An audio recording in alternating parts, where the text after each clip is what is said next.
Avant de commencer cet épisode, j'ai une petite annonce à vous faire. Vous aimez écouter À côté de mes pompes chaque semaine. Pour m'aider à aller plus loin encore, je vous invite à me rejoindre sur la plateforme participative Patreon. Patreon est une plateforme de financement participatif qui permet aux créateurs de contenu comme moi de recevoir un soutien direct de la part de leurs fans.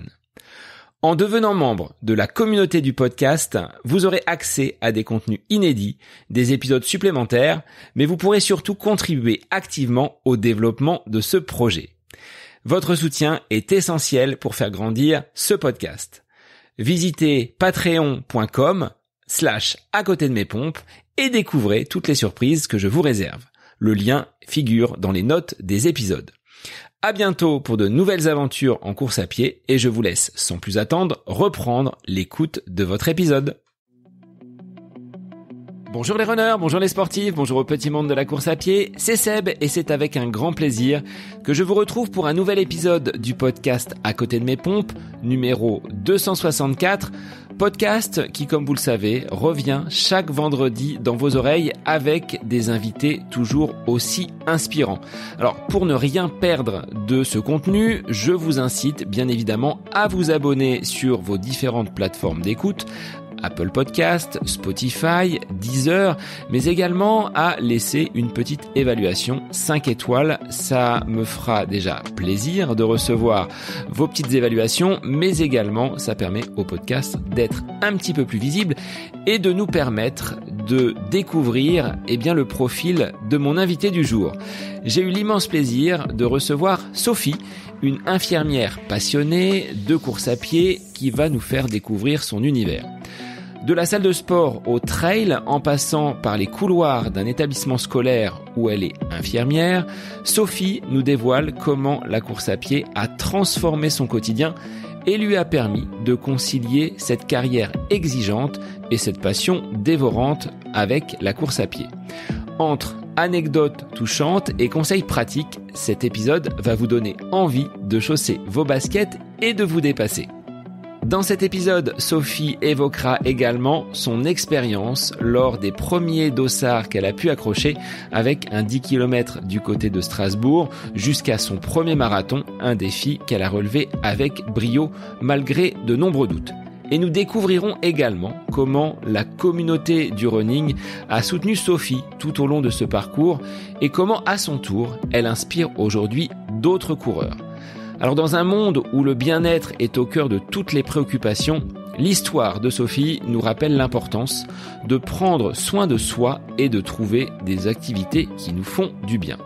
Un grand merci Sophie pour ton dynamisme et ta bonne humeur à l'occasion de l'enregistrement de cet épisode dont je vous laisse sans plus attendre profiter. Sophie Gangloff, infirmière et marathonienne, une passion aux deux visages. C'est le nouvel épisode du podcast À côté de mes pompes pour lequel je vous souhaite une très belle écoute. Bonjour Sophie, merci d'être l'invitée du podcast À côté de mes pompes aujourd'hui.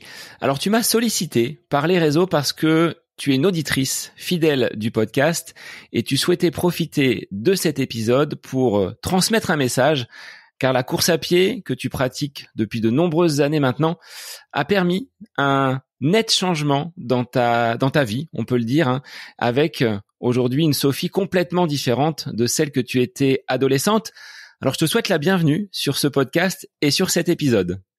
Merci beaucoup Seb, merci de me recevoir, merci de me permettre de parler dans ton podcast. C'est une sensation vraiment très étrange parce que tu m'as accompagnée pendant tellement de sorties longues du dimanche ou en voiture ou à d'autres moments de la vie de tous les jours. Et là aujourd'hui, voilà, c'est mon tour. Donc c'est vraiment une drôle de sensation, c'est très agréable. On va peut-être poser quelques éléments pour que tu puisses te présenter aux auditeurs qui ne te connaissent sans doute pas et nous dire un petit peu quel est ton lien avec la course à pied. Et on abordera ta profession parce qu'on va voir que autour de la course à pied, tu peux apporter pas mal de choses aux personnes que tu accompagnes au quotidien. Alors voilà, moi je m'appelle effectivement Sophie, j'ai 34 ans, je suis infirmière de l'éducation nationale depuis 2013. Infirmière diplômée d'État depuis 2011 et la course à pied, elle, je la pratique depuis janvier 2018. Voilà. C'est un hasard. C'était pas une histoire d'avoir des bonnes résolutions de début d'année, mais voilà, ça s'est passé comme ça. Qu'est-ce qui a expliqué ce choix de devenir infirmière dans l'éducation nationale et pas forcément infirmière libérale? C'était un hasard, c'était une question d'opportunité du moment.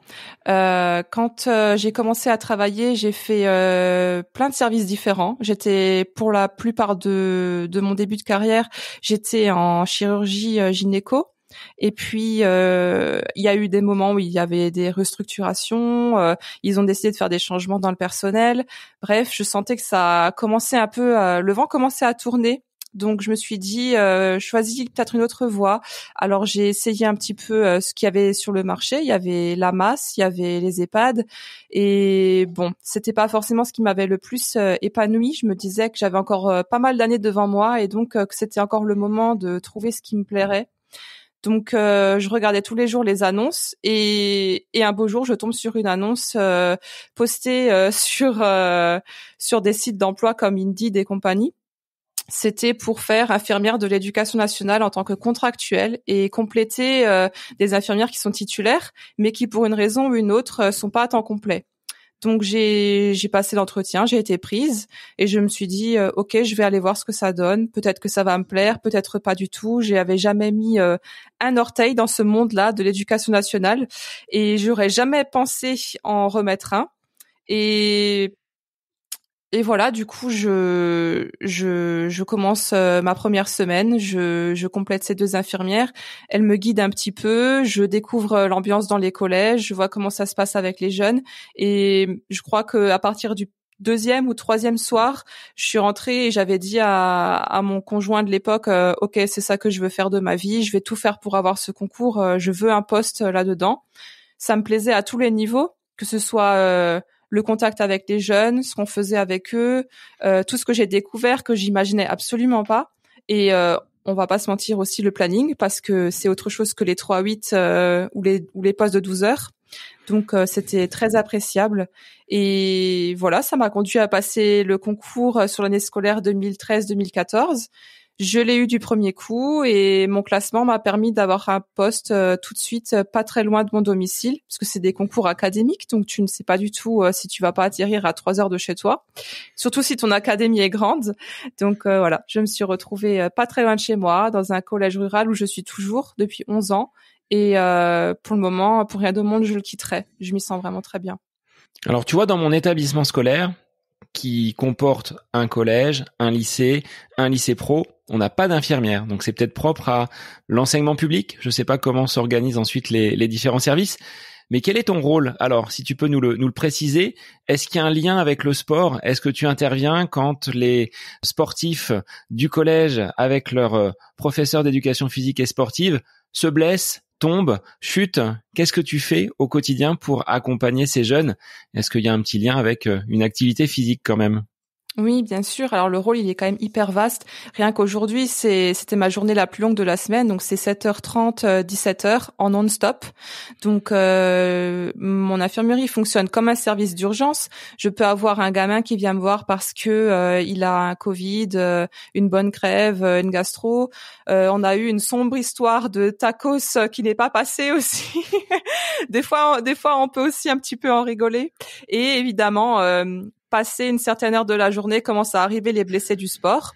Mon rôle, ça va être évidemment de déjà évaluer la situation, de voir est-ce que c'est vraiment grave ou pas. Alors, tout en sachant que je leur dis aux élèves, je n'ai pas de rayon X dans les yeux, je ne suis pas un scanner ambulant, je ne peux pas tout savoir comme ça. À partir du moment où un élève présente une impotence fonctionnelle, j'appelle directement les parents, et on avise pour qu'il soit pris en charge et qu'il aille faire des radios, qu'il voit son médecin. Par rapport à ces bobos que tu peux rencontrer, est-ce que, comme je peux le constater, vers 11 heures du matin, et ça rejoint finalement ce côté alimentation, les jeunes commencent à avoir quelques papillons dans les yeux, ça commence à tourner la tête parce que l'alimentation n'a pas été suffisante au petit déjeuner? Est-ce que c'est des choses que tu constates? Oui, clairement, oui, oui. Alors, c'est pas toujours les mêmes quand même. Parfois, ça arrive à l'un ou à l'autre. Généralement, ils n'ont pas mangé le matin quand je leur pose des questions. Parfois, ça peut être, c'est un problème qui se pose de plus en plus. Les élèves qui scrollent et qui restent sur leur téléphone très tard dans la nuit. Donc, forcément, ça devient un cercle vicieux avec la fatigue. Aujourd'hui, j'ai aussi eu une élève que je rencontre depuis l'année dernière pour des problèmes de troubles de l'alimentation. Donc il ne s'alimente pas assez. Son dernier repas datait apparemment de la veille à midi, donc forcément elle ne pouvait pas être bien. Donc voilà, retour à domicile. Et après, mon rôle, ça va aussi être de travailler avec les parents pour voir qu'est-ce qui va être mis en place, leur donner des cartes ou des clés en main pour savoir quel professionnel aller voir, comment continuer, parce que mon rôle a aussi ses limites. Quand le collège ferme, je ne suis plus là. Donc il faut qu'ils prennent les choses en main et qu'ils avancent. Mais ça, vraiment, j'ai un très bon public, des parents qui sont vraiment très très derrière. Donc en général, ça suit. Il n'y a pas de souci. Quel est ton lien avec le reste de l'équipe pédagogique ? Nous, on parle d'équipe éducative et on intègre tous les personnels qui gravitent un petit peu autour, et notamment avec les enseignants en sport. Est-ce que vous menez des projets ensemble autour peut-être de l'effort, de certaines prises physiologiques, hein. Tu peux peut-être prendre la tension, prendre le rythme cardiaque et travailler en coopération avec ces enseignants. Quel projet, par exemple, tu as pu mettre en place et comment tu perçois ces jeunes à travers le sport, toi qui as ce regard d'infirmière? Alors, avec les professeurs d'EPS, ça va être un peu plus limité. Ça arrive plus souvent que je parle d'activité physique et de santé sur ce versant-là avec les professeurs d'SVT. Mais pour ce qui est des professeurs d'EPS, il y a quelques actions dans l'année, notamment en rapport avec le fameux cross annuel. Donc là, évidemment, on compte sur ma présence et sur d'autres personnes secouristes pour intervenir en cas de besoin. Parce que, évidemment, généralement, tout se passe toujours très bien, mais il y a aussi déjà eu des drames. Il y en a eu un dans mon secteur l'année juste avant que je prenne mon poste. Donc c'est des choses qui sont très très marquantes parce qu'on parle d'enfants. Donc la sécurité doit être au top du top et on est hyper vigilant par rapport à ça. Après, quand c'est en lien avec les professeurs d'SVT, on va partir sur des projets plus longs qui vont aller de la 6e jusqu'à la 3e, où chaque année, on va aller un peu plus loin dans tout ce qui va concerner l'alimentation, le corps, le sport, l'évolution pendant la puberté. En fait, c'est assez varié, mais chaque chose s'imbrique l'une dans l'autre dans le programme. Et comment tu vois ces jeunes évoluer à travers le sport ? Est-ce qu'on est dans des pratiques raisonnées ? Est-ce qu'il y a vraiment un rebut, entre guillemets, de cette activité physique par une grande partie de la population que tu côtoies ? Si je regarde un petit peu, moi, dans l'établissement, le simple fait de les faire marcher, de les emmener faire quelques mètres dans le centre-ville pour se rendre jusqu'au cinéma ou une expo, on trouve que c'est compliqué avec mes collègues. Et nos collègues d'éducation physique et sportive nous disent on est obligé de baisser nos barèmes parce que à performance équivalente, les élèves ne sont plus capables de réaliser peut-être 1 kilomètre, de courir pendant 10 minutes. Il y a vraiment une souffrance et on voit des jeunes vraiment en difficulté par rapport à cela. Est-ce que de ton œil d'experte par rapport à la santé scolaire, tu as rencontré ce type de problématique un peu similaire ? Tout à fait. Je ne sais pas exactement comment est ton public, mais le mien en tout cas est un peu plus jeune et j'ai aussi 20 écoles primaires et maternelles, donc je les suis de à peu près 5 jusqu'à 15 ans. Donc je vois une évolution. Alors c'est aussi un public chez moi qui est d'une zone rurale, mais avec des familles qui sont relativement favorisées. Donc, on a des parents qui sont quand même assez branchés sport, qui essayent de les emmener, qui sont prêts à rouler assez longtemps pour les déposer à une activité ou une autre. Donc, tout ça se fait. Mais passé l'âge de la 5e, 4e, aux alentours de 13 ans, ça commence un petit peu à décrocher et à suivre un peu moins. Alors, il y aura toujours les éternels passionnés, les passionnés d'équitation ou de foot qui vont faire leurs séances, qui vont faire les compètes. Mais je pense qu'il y a un attrait un peu familial par rapport à l'activité et ça booste un petit peu l'enfant de voir que ses parents sont aussi un peu dans tout ça. Après, dans d'autres cas, c'est tout l'inverse qui va se passer et ils vont complètement lâcher ou carrément jamais vraiment s'y intéresser. Bon, ce qu'on peut comprendre aussi, on peut avoir le droit de ne pas aimer le sport, mais c'est vrai que fut une époque, fut un temps, en tout cas pour ma part, et c'est pas si vieux que ça, quand on était plus jeune et qu'on n'avait pas encore le permis de conduire, on se déplaçait tout le temps à vélo et on allait voir nos amis comme ça, on se déplaçait comme ça. On avait tendance à se retrouver au bord d'un stade pour se voir le mercredi après-midi, et c'était toujours l'occasion d'une balade, d'une marche ou même d'organiser un peu de sport ensemble. Alors on faisait le constat avec des collègues là sur cette quinzaine de rentrées qu'un élément avait quand même pas mal bousculé, pas mal perturbé la vie de nos adolescents. Alors déjà nous adultes, je pense que ça la perturbe aussi grandement, mais c'est ce téléphone portable qui s'est introduit dans nos cours de récréation, même si on essaie de les éliminer au maximum. L'utilisation du téléphone dans notre établissement est autorisée, dans la cour du moins, mais on trouve que les élèves sont en petits groupes à regarder leur téléphone, ils n'ont rien à se dire. Pour manger, c'est exactement la même chose. Ils sont face à leur téléphone à regarder leurs vidéos, leurs jeux, et je trouve que c'est dommage. Est-ce que tu as, toi également, cette vision des choses que ce téléphone introduit dans ces vies d'adolescents, tu parlais tout à l'heure du sommeil, perturbe complètement leur croissance et cette envie peut-être de bouger, de se déplacer. C'est vrai qu'on se baladait nous en vélo. Aujourd'hui, faut que les parents véhiculent ou alors les jeunes ne sortent absolument pas. Alors heureusement, le collège c'est devenu un petit peu la safe place où on n'utilise plus du tout le téléphone portable. Évidemment, ils en ont quasiment tous un.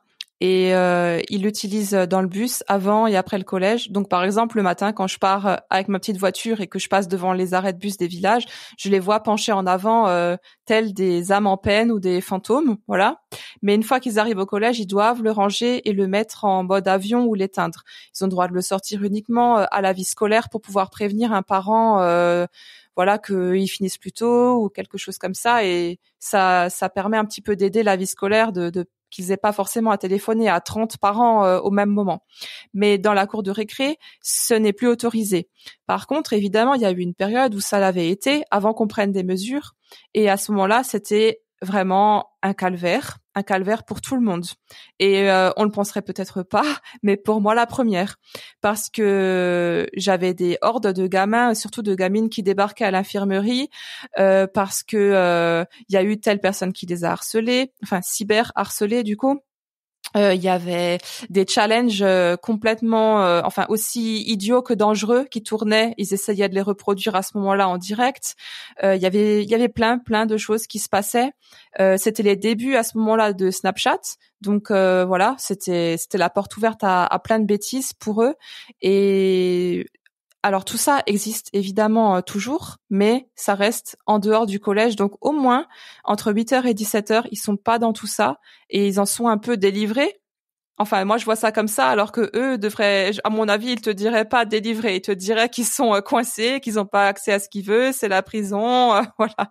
Mais je me dis heureusement qu'ils ont ça. Sinon, ils seraient tout le temps accrochés dessus. Et comme au lycée, effectivement, ils y ont droit. Ils sont un peu plus dans ce mode où on ne discute plus les uns avec les autres. Mais je te rejoins sur ce que tu disais tout à l'heure, un problème de tacos, donc sur la partie alimentaire. On a des jeunes, nous, qui, du lundi au vendredi, mangent tacos, kebab comme repas principal le midi. Et pour eux, c'est équilibré. Il y a un peu de salade, un peu de tomate, donc ça favorise les fibres et les légumes, un peu de viande, et à l'intérieur, on a des frites, on a du pain. Et finalement, pour eux, ce repas, c'est le repas royal parce que on leur dit, il faut de la verdure, il faut de la protéine, il faut un peu de glucides. Ils pensent avoir tout ça. Mais au final, par rapport aussi à ce problème d'obésité, on voit des jeunes qui soit vont être en prise de poids, et à l'inverse, on va avoir le comportement, comme tu parlais tout à l'heure, de troubles du comportement alimentaire, où l'image des réseaux, l'image de ce que l'on peut voir sur ces différentes chaînes YouTube va faire basculer des jeunes dans une forme d'anorexie, ou à l'inverse, cette phase d'obésité parce que une alimentation trop riche est pas forcément bien calibrée. Est-ce que tu peux, toi, avoir un poids auprès des enseignants, tu le disais avec la SVT, mais même sur l'équilibre alimentaire pour proposer des interventions et cette éducation à la santé qui n'est pas une matière, qui n'existe pas, mais c'est peut-être à nous adultes de leur proposer des solutions et d'avoir des bonnes bases pour partir dans la vie sur cet équilibre alimentaire qui est quand même très important quand on pratique une activité physique.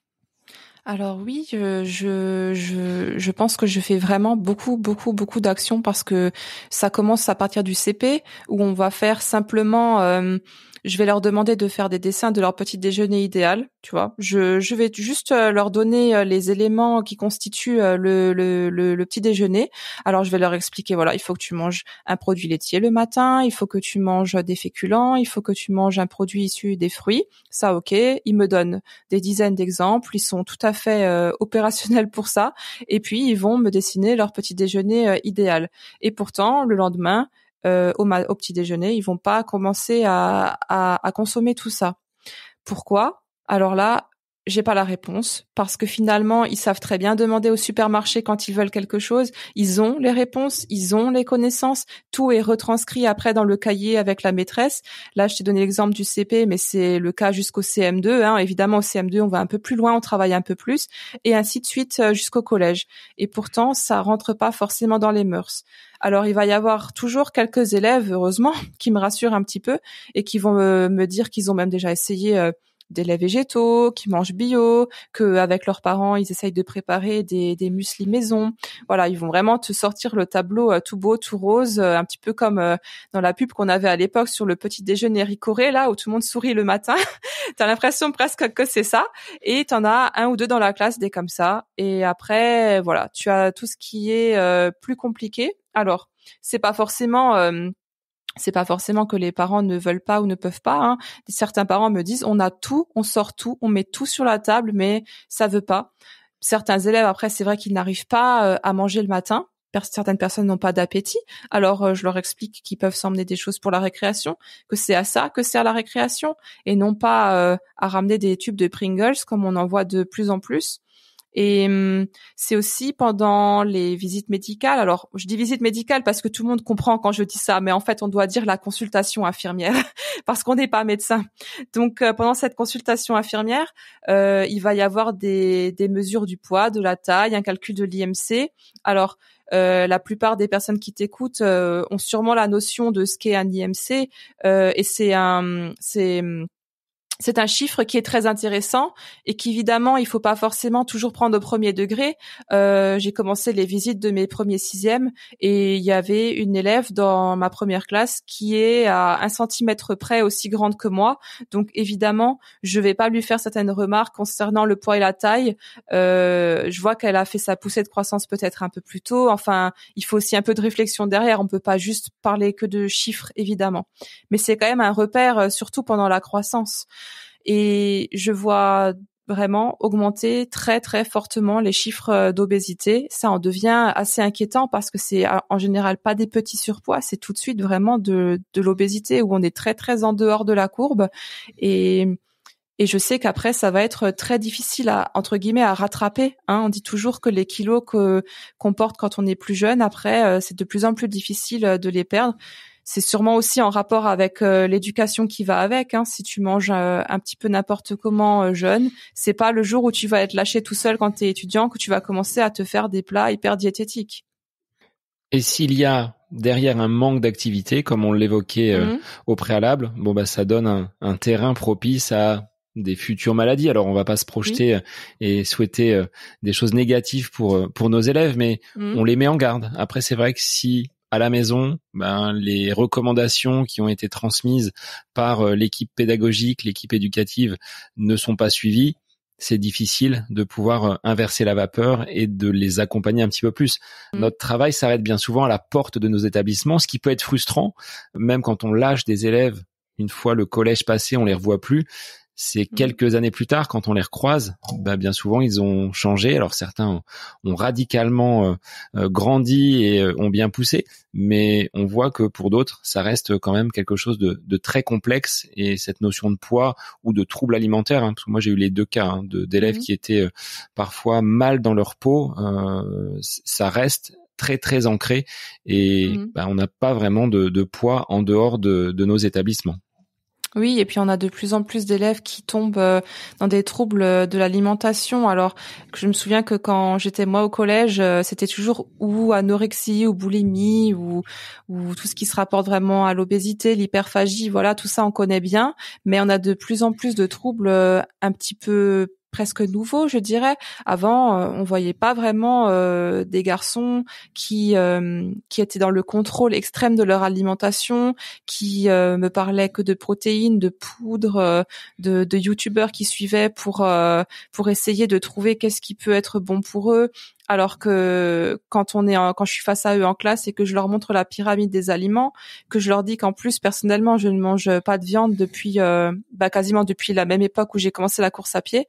Alors au début ils m'écoutent, ils se disent oui voilà c'est bien, cause toujours. Mais ensuite quand on évoque le sport et que je leur parle de ce que j'ai déjà fait, alors après je vais pas leur en parler évidemment pendant 3/4 d'heure, mais en 2 phrases ils ont compris, ils sont quand même plutôt surpris parce que c'est pas forcément écrit sur ton front ce que tu as pu accomplir en trail ou en course à pied, et ils se rendent quand même compte que donc elle mange pas des seaux de protéines 50 œufs par jour et même pas de viande. Je précise quand même que je les incite absolument pas à ne pas en manger, hein. Je leur dis juste que moi c'est mon cas et ça ne m'empêche pas d'accomplir des choses plutôt sympas.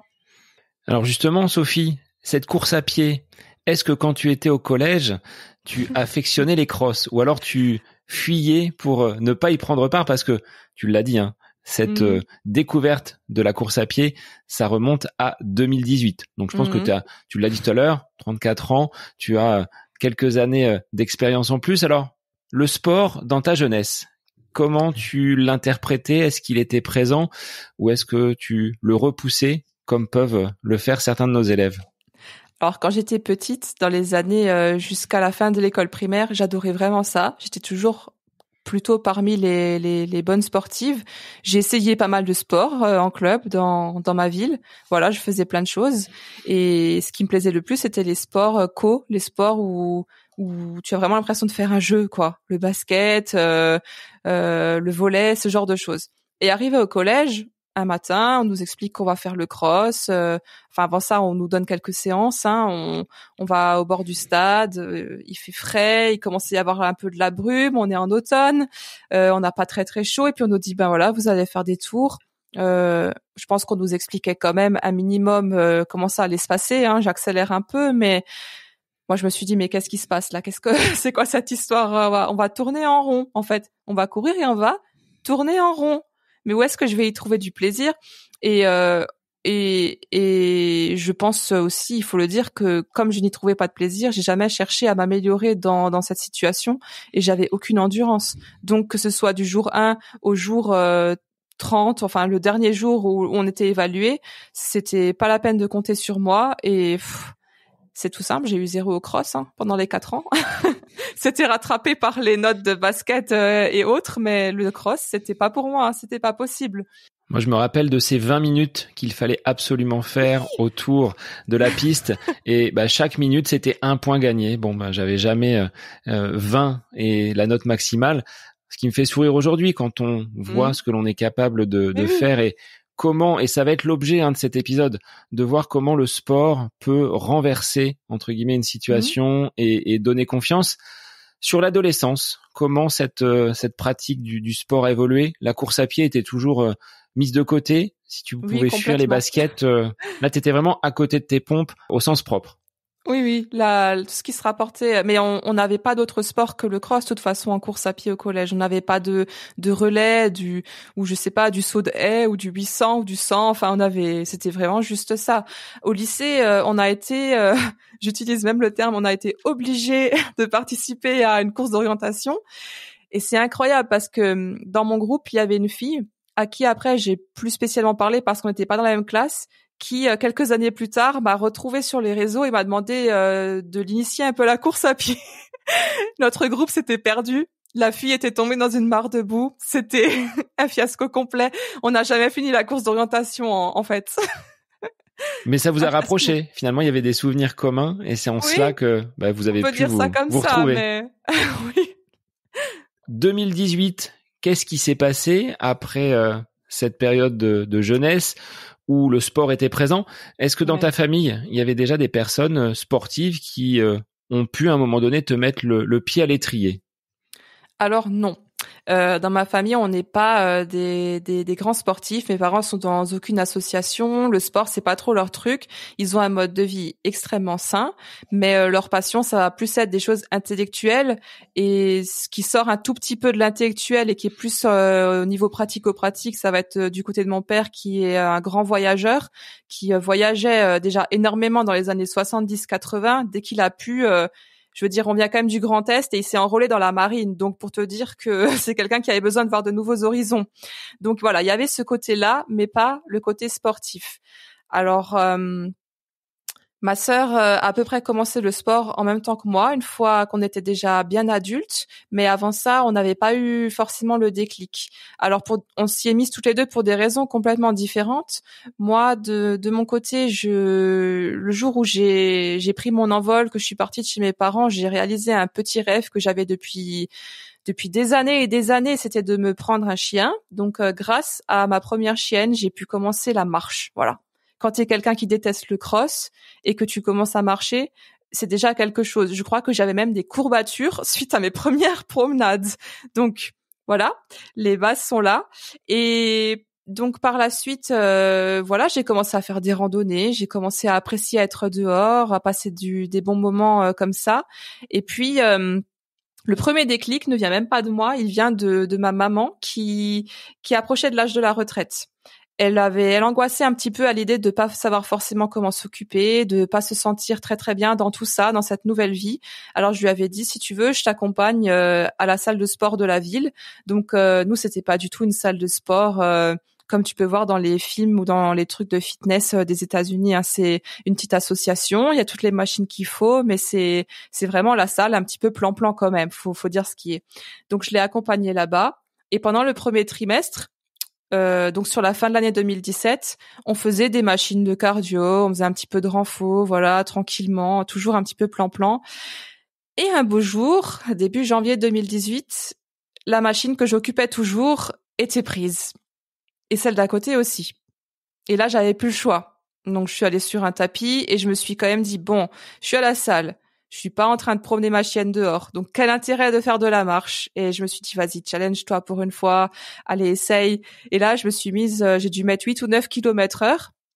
Et en fait, c'est passé crème. C'est incroyable, mais j'ai tenu 45 minutes. Et je crois qu'à la fin, mais j'avais l'impression, c'est comme si j'allais descendre de ce tapis et qu'on allait me faire une hola générale. Elle a tenu sur son tapis 45 minutes, mais rendez-vous compte, on parle bien de Sophie. Sophie a tenu tout ce temps sur ce tapis de course et ça m'a tellement galvanisée. Je me suis dit, nom de Dieu, il faut que je refasse ça. Alors, je l'ai refait chaque semaine. Et j'avais vraiment, tu l'as un petit peu abordé tout à l'heure, j'avais vraiment par contre la frousse d'aller courir dehors. Avec ce qu'on entend, avec des événements que j'avais vécus plus jeune par le passé qui m'ont quand même relativement remué. J'avais vraiment aucune appétence à aller faire du jogging toute seule dans la campagne. Et c'est grâce à une amie de l'époque qui avait su, voilà, je lui avais une fois dit à la salle, maintenant je cours un petit peu. Elle m'a dit, oh, t'as l'air en forme en ce moment. Elle m'a dit, mais tu veux pas une fois quand tu viens chez moi à à Strasbourg, pardon, est-ce que ça te dirait pas de courir un petit peu avec moi? J'avais emmené du coup mes baskets et tout ce qu'il fallait ce week-end-là, et donc on a couru dehors. Donc mon parcours est vraiment atypique parce que j'ai découvert la course à pied en salle, et donc j'ai couru pour la première fois dehors à 28 ans avec une amie qui m'a incité à le faire avec elle, et j'ai trouvé ça incroyable. Mais qu'est-ce que c'est bien de courir dehors, qu'est-ce que c'est chouette, on a de l'air, on a le paysage qui défile, on peut discuter en même temps, ça va super vite. Et là, voilà, j'étais lancée. Voilà, t'as mes débuts dans la course à pied. Est-ce que l'on peut lancer un appel à cette personne qui occupait les machines et qui t'a bousculé dans tes habitudes au point de te mettre sur ce tapis de course? Parce que c'est, oui, un parcours un petit peu atypique. La course à pied, moi, sur tapis, pour l'avoir expérimenté quand j'allais en salle de sport, c'est vrai que c'est beaucoup moins naturel que ce que l'on peut trouver avec l'extérieur, les chemins, les sentiers, cet air frais que l'on peut respirer, ce qui n'est pas toujours le cas en salle de sport. Et le virus était pris donc. À partir de ce moment-là, cette première sortie à l'extérieur. Alors, je vois un tapis quand même derrière toi. Donc, il y a sans doute encore une utilisation de ce tapis d'intérieur. Je l'aime, mon tapis. S'il y avait un incendie, c'est l'objet que je sauverais. Ce serait mon tapis de course. Avant les chiens. Ah bah bravo. C'est pas des objets. Ils ont des pattes, ils peuvent courir. Le tapis, non, je le roule dans l'escalier, je le porte sur mon dos, il y a pas de souci. Et donc avec cet ami, est-ce que vous avez rapidement accroché un dossard ou c'était vraiment des sorties plaisir, galvanisées par cette première expérience sur machine? Alors du coup, comme elle habitait pas juste à côté, on se voyait tous les 1 ou 2 mois, donc on en profitait toujours pour faire une sortie ensemble. Mais un jour, voilà, c'était le printemps, elle me dit « Est-ce que ça t'intéresserait de participer avec moi aux 10 kilomètres de Strasbourg ?» Premier dossard. Alors je lui ai dit d'accord, ok, mais tu crois que ça va bien se passer? Tu crois qu'on va y arriver? Ah, je dis ça, c'est absurde, on courait déjà 10 kilomètres, mais celui-là, on avait peur. Bon, je me rappelle que la veille au soir, on était comme des gamines dans son appart, on stressait un peu, on se disait oh, comment ça va se passer demain? C'est tellement ridicule, mais c'est comme ça les premières fois. Si des gens nous écoutent et que c'est bientôt leur premier dossard, et pour eux ça va être quelque chose d'inoubliable. Donc on était ensemble le lendemain dans le sas de départ.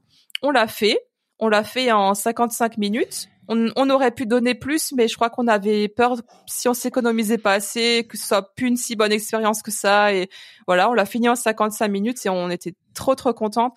Et je me rappelle que le 10 kilomètres de Strasbourg se passe juste quelques minutes avant le départ du semi-marathon. Donc quand on avait fini, on voyait passer des gens du semi et je l'avais regardé, je lui avais donné un coup de coude et je lui avais dit non mais jamais de la vie je fais ce truc-là quoi. Tu parles. Donc jamais de la vie, mais très rapidement, est-ce que tu as basculé sur semi-marathon? Je le pensais à ce moment-là. Mais après, est arrivé l'été. Et comme tu le sais, on est des grands chanceux. L'éducation nationale, on a du temps l'été. Donc, on s'organise comme on veut. Et contrairement à ce que certains pensent, en Moselle, il fait aussi très beau en été. Donc, j'en ai vraiment profité à fond cet été-là. C'était vraiment un de mes meilleurs étés, en fait. C'était le moment où t'es piqué par ce virus de la course à pied et tu penses des fois plus qu'à ça.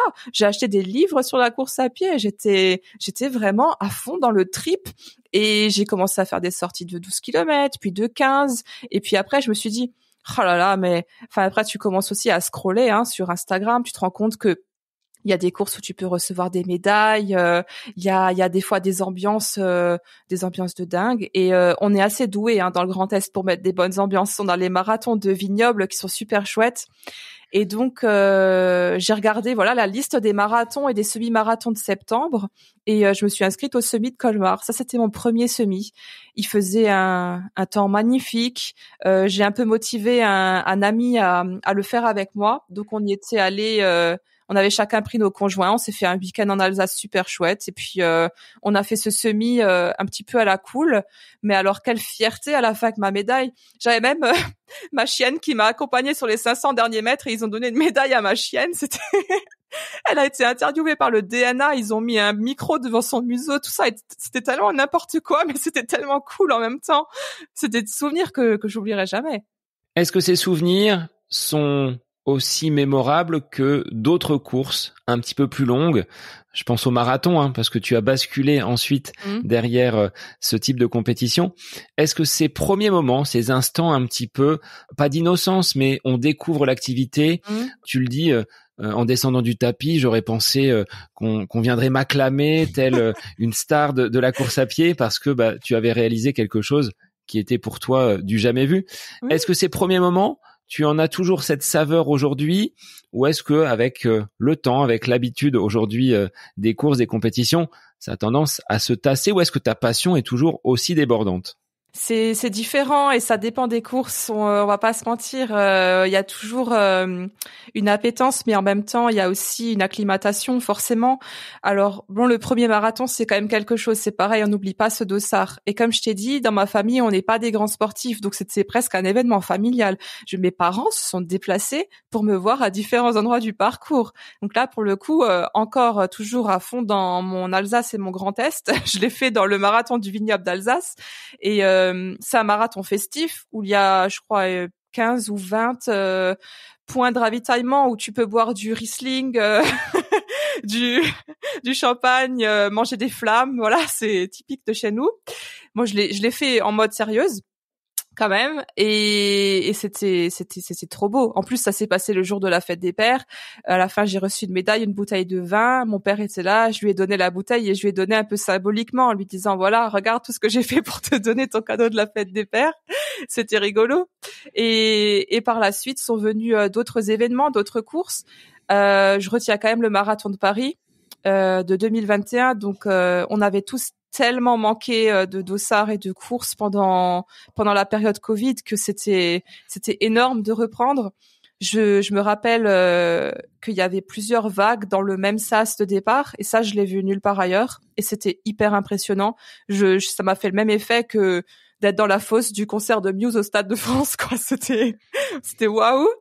Et la course en elle-même, magnifique. Pareil, j'ai toujours eu de la chance avec le temps, la météo, donc chouette.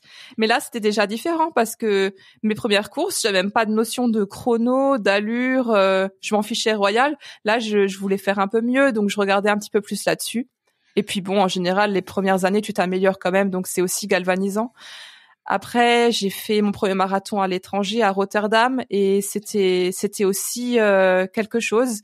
Pour le coup, ce qui là-bas m'a vraiment mis des frissons et les larmes aux yeux, c'est d'avoir une musique vraiment épique au démarrage de la course. C'était pas la même qu'à l'UTMB. C'était You'll Never Walk Alone avec Elvis Presley, et il se trouve que c'est une phrase que j'ai tatouée dans mon dos quand j'avais 20 ans. Donc pour moi, c'est une coïncidence de dingue, et je voyais plein de gens, plein d'Hollandais autour de moi qui chantaient cette chanson, et je la connaissais pas plus que ça, mais ça fait sûrement le même effet à des supporters de foot quand ils sont dans un grand stade et qui chantent l'hymne de leur pays ou de leur club.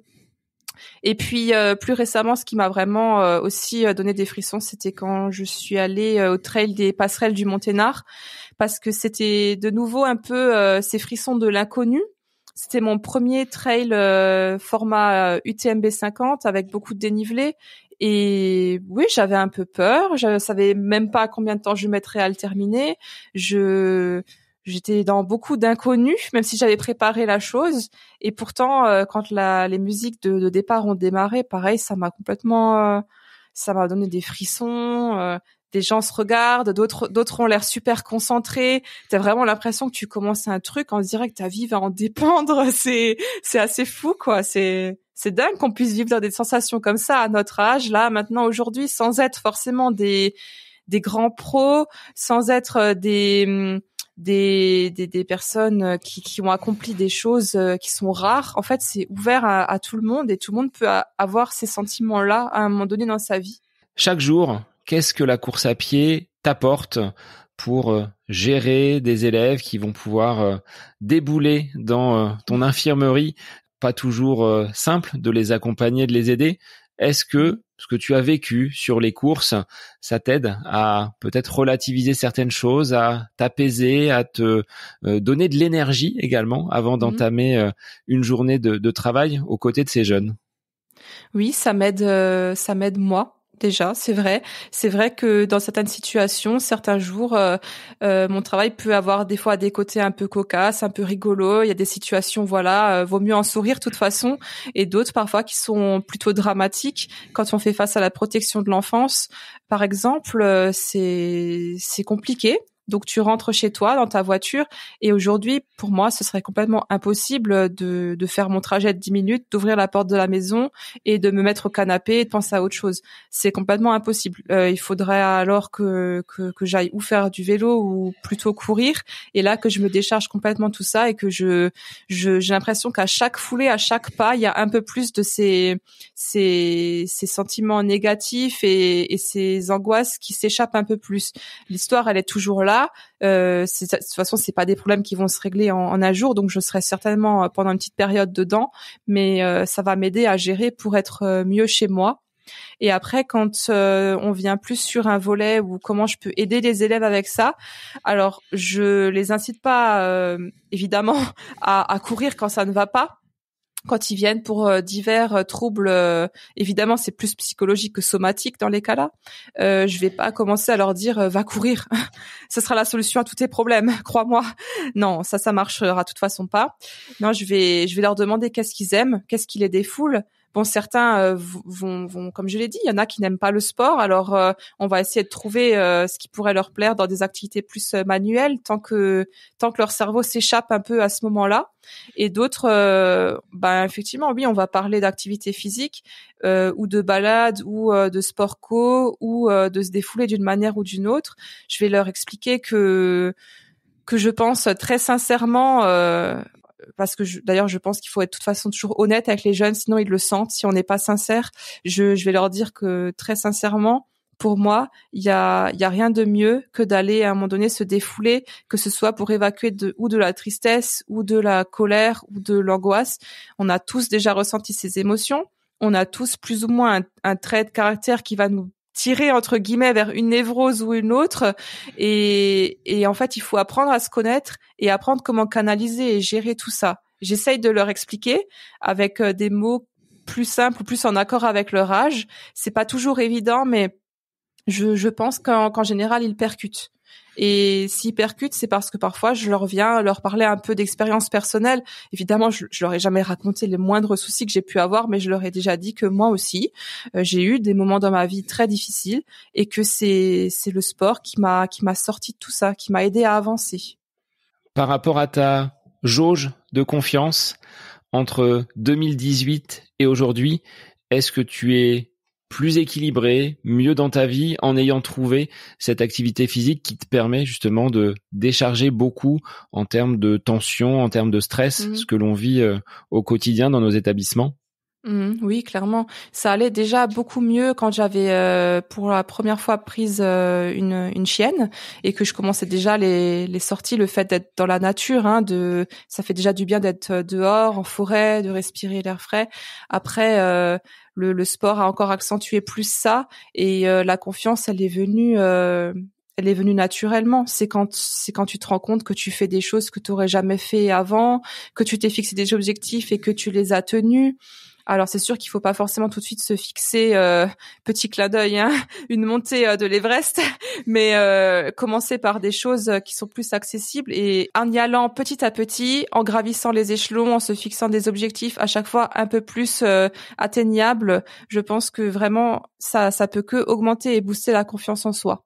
Est-ce que justement dans cette progressivité, en y allant pas par pas, est-ce que tu as été confronté à la blessure? Ou est-ce que tu as été préservé sur cette montée en puissance, première course à l'extérieur, premier dossard, semi-marathon, ensuite le trail? Est-ce que tu as été épargné, toi l'infirmière qui connaît sans doute mieux que tout autre le fonctionnement du corps humain?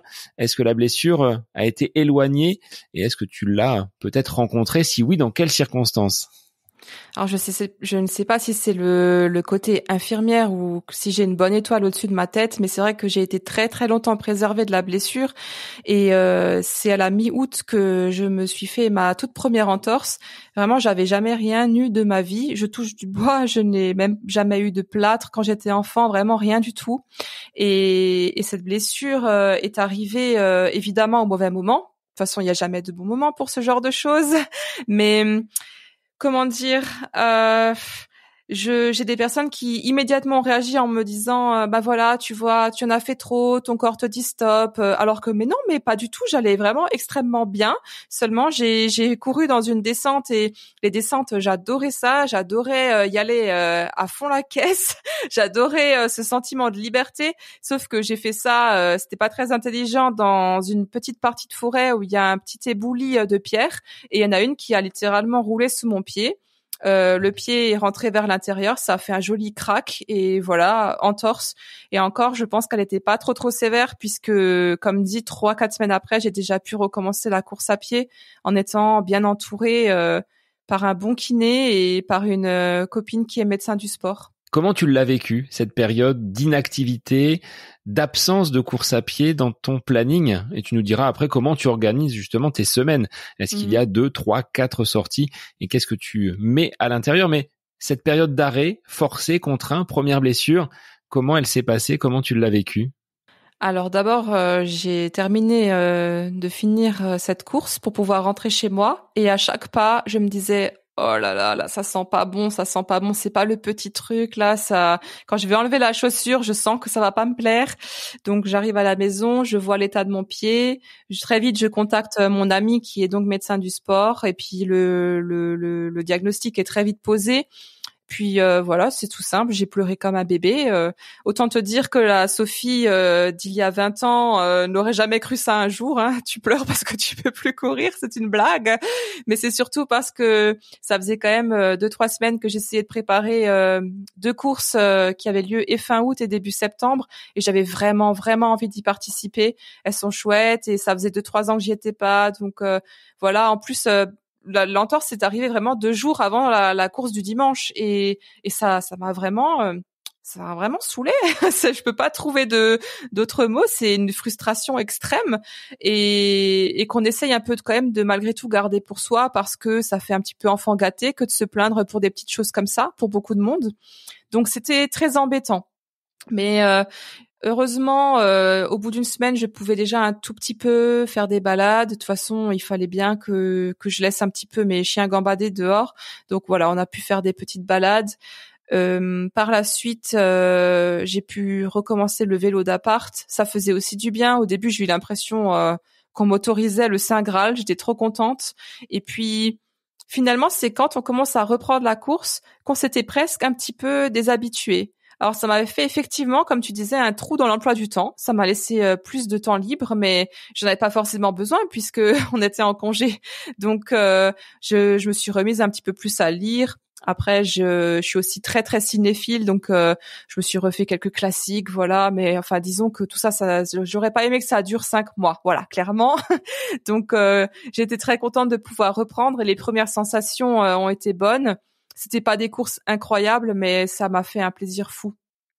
En fait, quand je cours, des fois j'ai l'impression, j'expliquais ça à mon kiné l'autre jour, que c'est pas seulement l'effort qui me manquait, c'est pas seulement le moment où tu te prépares et que tu mets tes nouvelles fringues de sport, c'est pas forcément non plus de profiter du beau temps et c'est pas non plus forcément parce que tu as envie d'occuper ce temps. En fait, j'ai un truc qui est peut-être un petit peu étrange, je sais pas si d'autres coureurs sont comme moi, mais comme je cours très souvent aux mêmes endroits, quand j'y passe pas pendant plusieurs jours, ces endroits me manquent. Et c'est comme si j'avais besoin d'aller vérifier que tout va bien.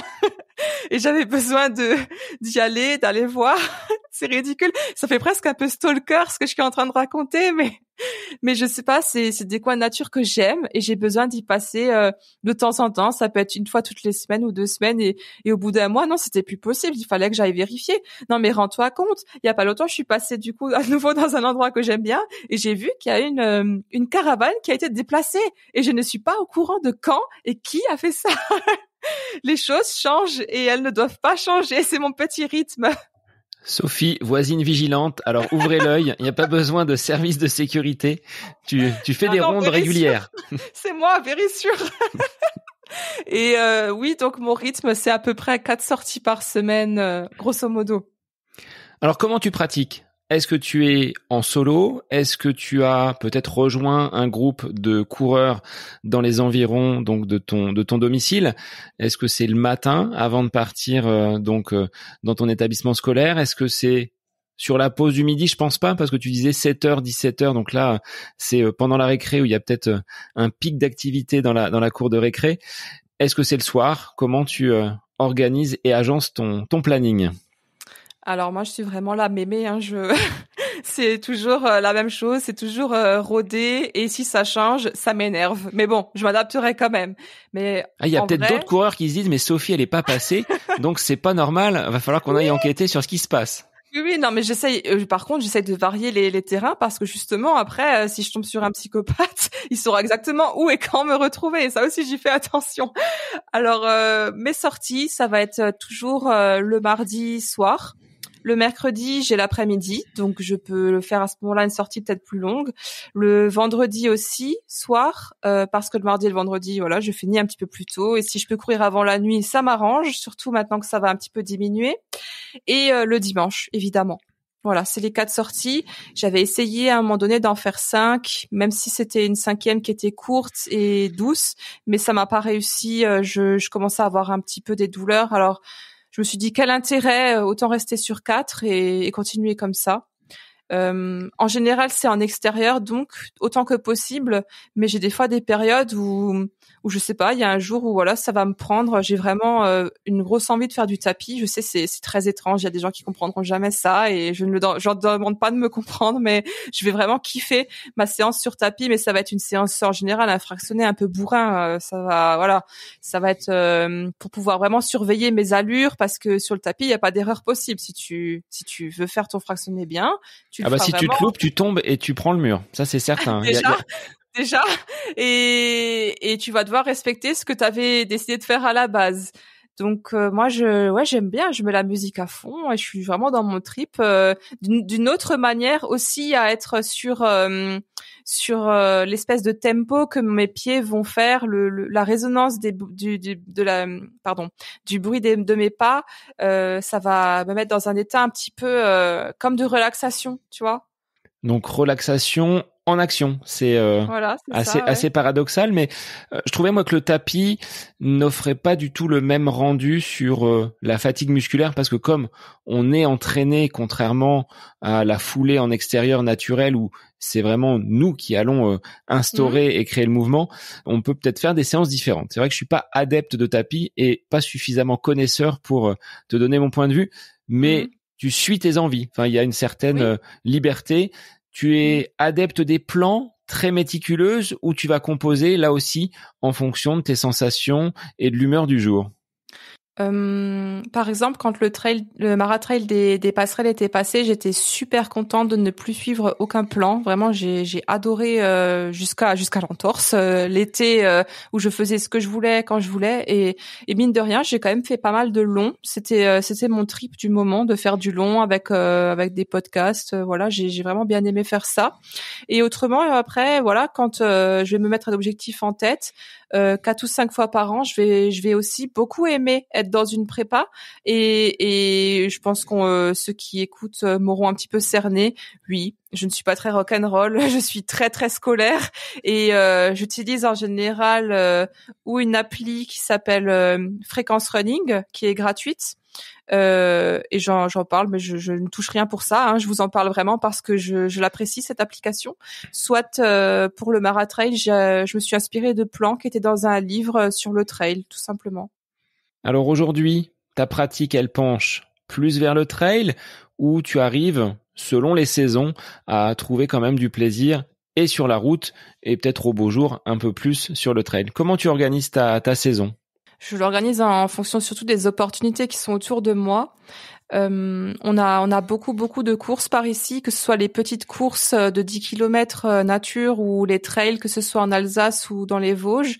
Mais j'aime bien la route, et je pense qu'on est vraiment très nombreux à être comme ça des coureurs hybrides parmi tous ceux qui sont passionnés mais pas forcément pros. Et au final, est-ce qu'on n'est pas justement très fort parce qu'on arrive à s'adapter en fonction des moments de l'année, du temps. On cherche toujours à savoir se faire à tel ou tel environnement, et du coup je pense que je fonctionne un petit peu comme tout le monde sur l'automne et le printemps, et je vais faire pas mal de courses un peu style 10 kilomètres, ou voir ce qu'il y a en semi ou en marathon. J'en ai jamais fait en été, hein, c'était plus vers le printemps, et après arrive la saison des trails, effectivement. Bon, au début, j'ai commencé le trail avec des distances assez courtes, comme la plupart des gens. Et quand on a commencé par la route avant le trail, il faut s'y faire, hein. C'est pas évident, hein. On a l'habitude de regarder son chrono. On se dit, mon Dieu, je suis en train de marcher, ça va pas être possible. Sur route, tu as pas forcément besoin de regarder tout le temps tes pieds. Alors qu'en trail, autant te dire que c'est pas un vrai trail si je suis pas tombée. Je tombe à chaque fois. Et voilà, c'est différent, c'est comme ça, mais c'est vrai que ça me plaît. Et j'en fais de plus en plus depuis 2 ans que j'habite dans mon village, qui est situé dans un coin de la Moselle qui est relativement vallonné, donc je peux pas faire une course sans avoir au moins 200 mètres de dénivelé. Alors maintenant, pour les gens de la montagne, c'est peut-être rien, mais pour d'autres qui vivent dans des endroits où, comme je vivais avant, il y a peut-être maximum 50 mètres, ça fait déjà une différence. Donc je me suis plus habituée à faire ça, et je peux faire facilement des séances de côte pour préparer les trails. Alors tu le disais tout à l'heure, courir parfois à la tombée de la nuit, est-ce que ça a été la source de crainte? Est-ce que tu limites cette pratique? On a, de toute façon, d'autres personnes qui sont déjà passées par le podcast, qui nous ont dit, en tant que femme, courir à la tombée de la nuit, ça peut être compliqué. On préfère rejoindre un club, on préfère rejoindre un groupe ou une zone qui va être suffisamment sécurisée. Est-ce que ça peut être une crainte au point où tu vas préférer le tapis à une sortie en extérieur? Ah, complètement. C'est vrai que j'ai pas répondu à ta question d'avant. Je ne suis pas en club, peut-être un peu trop électron libre, et parce que le soir j'aime être aussi tranquille. C'est pas mes horaires favoris de courir tard, donc je suis principalement seule. Et sincèrement, je le sais bien que c'est un peu bête de penser que c'est forcément la nuit qu'arrivent les choses. Il peut arriver plein de choses en pleine journée. J'en ai déjà vu des vertes et des pas mûres, mais malgré tout, la nuit, j'ai vraiment du mal avec ça. Alors, il m'est arrivé de faire 3 courses, c'était des trails urbains ou trails en forêt, dont un qui était assez long en pleine nuit avec la frontale. Mais là, c'est pas pareil. On est sur une course, on est entouré de monde. Voilà, là, c'était pas pour moi une source d'angoisse. Par contre, impossible pour moi d'aller courir avec la frontale dans le coin la nuit. Non. Et pourtant, je précise parce qu'on peut se poser la question. Si je ne vis pas dans un endroit mal famé, plus que ça, c'est la campagne, c'est très bien. Alors c'est vrai que ça pose même pour des hommes des questions de se dire on va partir lumière totalement éteinte. Moi je vois dans le village où j'habite, 22 heures la lumière est éteinte, donc même pour la période estivale il y a plus de lumière, et le matin c'est pas allumé avant 7 heures. Donc si on veut partir sur une séance très matinale, c'est parfois compliqué, donc il faut ajuster, ou alors prendre la voiture et rejoindre une agglomération qui est déjà un petit peu plus grande, avec un éclairage public un petit peu plus présent, mais ça pose parfois des contraintes. Alors, sur le plan des contraintes, moi, je voulais te poser une question, parce que je fonctionne un petit peu comme ça. Est-ce que tu cales tes courses en fonction des périodes scolaires, c'est-à-dire parfois à la fin des vacances scolaires, pour avoir une période d'entraînement suffisante et être un petit peu comme des sportifs pros, c'est-à-dire que quand c'est les grandes vacances en juillet-août, on peut encore plus facilement calibrer et positionner nos entraînements pour les courses peut-être de septembre et de l'automne. Alors, est-ce que tu fonctionnes comme ça? Moi, c'est un peu mon cas. Un petit peu, mais c'est pas forcément pour avoir le bon entraînement, même si ce que tu dis c'est vrai, et je sais que ce sera le cas. En fait, c'est simplement pour une question d'organisation, parce que nous on peut pas poser de congé. Donc si on veut participer à une course qui sera peut-être un peu plus loin de chez nous, qu'il faut prendre une nuit d'hôtel ou qu'il faut prendre des transports en commun, il va falloir que ça tombe sur des week-ends où ça va être le plus pratique possible pour nous, tout simplement. Mais c'est vrai que on se sent un peu plus en général performant, nous les sportifs de l'éducation nationale, pendant le début de l'automne. Alors c'est exactement cela, et moi j'ai des élèves qui partent en stage, et bien souvent j'anticipe également avec des compétitions. Les 20 km de Paris, clairement, ça tombe pile poil au moment où mes élèves de 3e sont en stage. Donc c'est une préparation, une phase d'affûtage qui tombe à point nommé pour me permettre d'être reposé et de pouvoir aller concourir du côté de Paris, parce que comme tu le dis, ça nécessite un petit déplacement. Alors Sophie, quels seront tes prochains objectifs? La cheville est en phase de consolidation. Tu envisages pas de rouler à nouveau sur une pierre. Tu l'as remise et tu l'as replacée au bon endroit sur les derniers passages que tu as pu faire. Qu'est-ce que tu vas mettre sur ton agenda de course pour la fin d'année 2024 et puis pour 2025? En réalité, pour cette fin d'année, je ne suis pas sûre qu'il y aura encore vraiment grand-chose. Certaines courses m'auraient intéressée, mais elles sont tellement rapidement sold out que je pense qu'il y a plus rien de possible. Donc, et puis vers le mois de décembre, il y a plus rien qui m'intéresse. Fin novembre non plus. Donc, je pense pas me lancer dans des grandes courses. Alors, je vais plutôt miser sur un calendrier 2025, et j'avais très envie de regarder ce qui se faisait au niveau de l'UTMB Alsace Grand Est. Donc c'est nouveau depuis ça fait 1 ou 2 ans, je ne sais plus. En tout cas, ça fait un petit moment maintenant que c'est bien présent. Donc voir un petit peu ce qui se fait là-dessus et je vais réfléchir. Après, c'est vrai que j'avais envie de tout doucement me lancer sur une distance plus de 70 ou 80 kilomètres et en fait, je verrai à quel moment de l'année elle se passera, celle que je choisirai et voilà, en fait, ce sera avant dans la prépa de cette course-là que je calerai peut-être un marathon, peut-être un autre trail moyen. Voilà, essayer de fonctionner en toute logique. Mais il y a rien de décidé pour le moment, même si je sais qu'il va falloir se bouger parce que les dossards partent tellement vite que c'est compliqué. Mais l'étincelle qui a germé en 2018 n'est pas près de s'éteindre. Au contraire, ça prend de plus en plus de place dans ton quotidien et dans tes ambitions, parce que on passe d'une sortie qui était une première du côté de Strasbourg en extérieur à peut-être une distance au-delà du marathon avec 70 ou 80 kilomètres. Donc là, tu montes, mais avec une certaine raison. Tu ne fais pas les choses en brûlant les étapes. Oui, c'est ça. C'est mon côté, je pense, scolaire et assez raisonnable. Des défis, oui. Des choses qui deviennent de plus en plus grandes, oui. Mais je me serais jamais vue commencer par des choses trop grosses tout de suite, comme beaucoup le font maintenant. Et c'est vrai que mon avis, je l'ai déjà donné sur la question. Je juge pas ces gens négativement. Pourquoi pas allez-y. Mais c'est vrai que moi, j'aurais pas pu. Je respecte ce qu'ils font, surtout s'ils y arrivent, mais est-ce qu'ils vont pas le payer après? Ça on le saura plus tard. Et j'espère pas pour eux. Voilà, je peux pas dire plus par rapport à ça.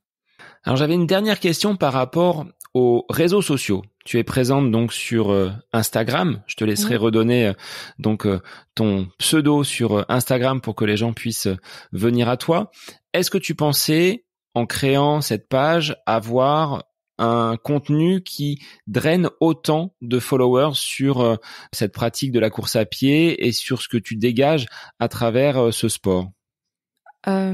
Écoute, je suis la première à être surprise et à vivre quand même ma petite échelle, hein, 15 000 abonnés ou presque, c'est pas mal. Mais il y a tellement de gens maintenant qui en ont de plus en plus ou qui montent très très vite que, enfin, il faut rester humble quand même. Donc c'est un peu compliqué de manipuler un bon vocabulaire par rapport à ça parce que, comme dit, oui, j'en suis la première surprise.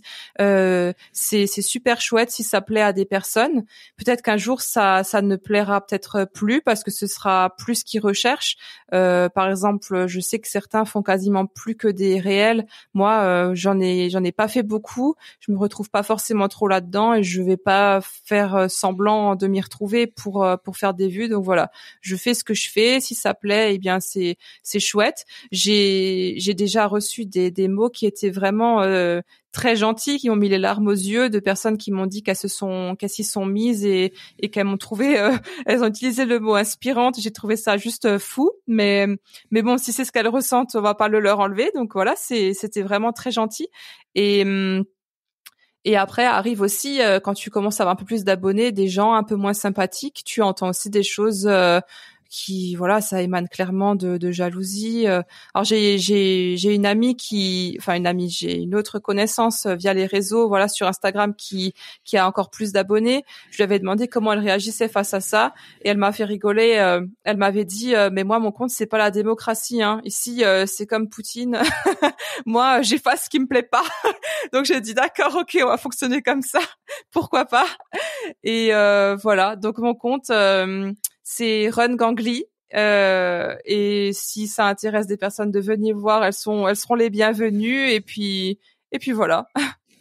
Sophie, moi je voulais te remercier pour cet échange sur lequel on a pu s'étendre avec à la fois donc ta pratique de la course à pied, mais je vais te laisser reformuler un petit peu le message en sorte de conclusion. Là, c'est toi le côté très scolaire, hein. Il y a eu une introduction, on a eu un développement, il y a la conclusion sur ce message, sur la confiance en soi telle que la course à pied a pu t'apporter. Donc, je te laisse en dire quelques mots avant de poser ma traditionnelle dernière question. Si je devais parler de la course à pied, de la confiance en soi, sans aucune exagération, je pourrais dire que la course à pied, elle a changé ma vie. Elle m'a permis d'arriver à prendre des grandes décisions, des décisions qui m'ont fait prendre des virages complètement inattendus et heureusement. Donc voilà, ce sport, je dirais même que sans lui, je pense que je n'aurais pas une bonne santé mentale. Ça m'a sorti de bien des situations qui ont été très difficiles. Des fois, grâce à des amis qui couraient aussi et qui continuaient à me pousser à y aller, même si c'était pour une sortie entre guillemets un peu ratée ou un peu nulle, mais comme on dit, il y a jamais de sortie ratée.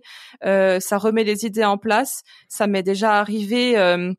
D'être fâchée en courant, alors j'étais pas en train de crier en courant, mais bon, ça se voyait sûrement dans mon regard que ça n'allait pas. Ça m'est déjà arrivé littéralement de pleurer en courant, ça m'est arrivé d'avoir le smile jusqu'aux oreilles, heureusement bien plus souvent, et tous ces défis accomplis et qui sont encore à accomplir me donnent juste beaucoup de joie. Et en plus de ça, en dehors d'Instagram, je trouve que c'est une communauté qui est vraiment très très chouette, qui a de bonnes valeurs. Donc voilà, s'il y en a qui hésitent encore à se lancer dans ce sport pour une raison ou une autre, n'écoutez pas ce qu'on vous dit. Moi aussi, j'étais celle qui a un peu peur des autres dehors, qui a peur du regard des gens qui sont dans leur voiture. Mais franchement, vous serez toujours mieux en train de courir, en train de transpirer, en train de vous vider la tête, ou au contraire de réfléchir à votre vie, que de rester couché dans le canapé à marronner ou à scroller sur le téléphone, vraiment. Merci Sophie. Alors, la dernière question, tu la connais, toi qui es une fidèle auditrice. Quel serait cet instant où tu es totalement à côté de tes pompes et un moment que tu apprécies en dehors de toute activité sportive ? Alors ce moment, je te le cible direct, c'est le dimanche après-midi, après avoir fait et ma sortie longue et sorti les chiens pendant une bonne heure, d'avoir été bien dehors, d'avoir pris une bonne douche, et avec mon chéri, on se met au canapé, on se lance une bonne série, un bon film, et voilà, on chill, on est bien, notre petite famille, et voilà, on a le plaid sur nous, on a le thé, le café ou l'apéro, voilà, quelque chose dans les mains, et on kiffe, on est ensemble et on kiffe. Eh bien, merci Sophie pour ton témoignage. Je remettrai tous les liens dans les notes de l'épisode pour que les auditeurs puissent venir jusqu'à toi. Et merci d'avoir accepté cette invitation et de t'être livré sur cet épisode riche à la fois sur ton activité sur le plan scolaire et sur ta découverte de la course à pied, avec cette dose de confiance, cette petite boîte qui grossit d'année en année avec une pratique de plus en plus intense. Merci à toi Sophie. Merci beaucoup. Et pour les auditeurs, eh bien, je vous retrouve dès la semaine prochaine pour un nouvel épisode du podcast À côté de mes pompes. Bonne semaine à vous. J'espère que cet épisode avec invité vous aura plu. Je vous remercie infiniment de votre écoute.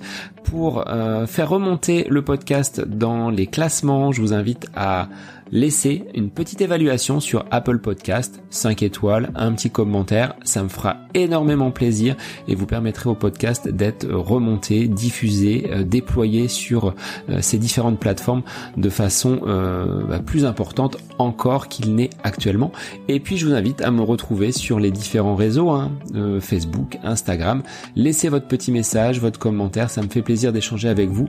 Si vous avez des questions, si vous voulez échanger sur quelconque sujet en lien avec la course à pied, mais pas que, parce que le sport c'est une philosophie de vie et c'est une passion qui nous anime de façon commune, donc n'hésitez pas à venir échanger avec moi. Sur ce, je vous souhaite une bonne fin de semaine, un bon week-end et je vous dis à la semaine prochaine pour un nouvel épisode du podcast À côté de mes pompes.